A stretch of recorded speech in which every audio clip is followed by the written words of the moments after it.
Khomeini نے اس کتاب میں کشف الاسرار میں اپنے بغض کا اظہار کرتے ہوئے، شیطنت کا اظہار کرتے ہوئے صحابہ کو گالیاں دی۔ اس کتاب کے 107 صفحے پہ خمینی کہتا ہے، میں ایسے رب کو نہیں مانتا جس رب نے عثمان اور معاویہ جیسے بدکماش لوگوں کو خلیفہ بنا دیا۔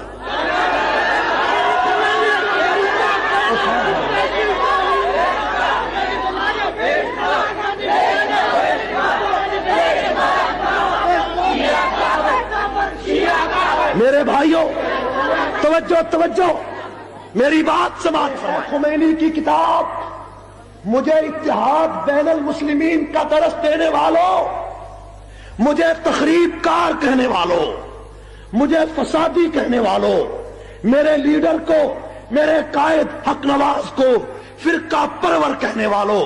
آؤ میرے ہاتھ میں یہ خمینی کی کتاب ہے، جس کتاب کے 107 صفحے پہ خمینی نے پیغمبر کے دوہرے داماد عثمان غنی کو بدکماش لکھا ہے۔ ہائے جس کے گھر میں تیری بیٹی ہو وہ تو شریف کہلائے، جس کے گھر میں پیغمبر کی بیٹیاں ہوں وہ 1400 سال کے بعد بدکماش کہلائے، اور تیری بیٹی محمد کی بیٹیوں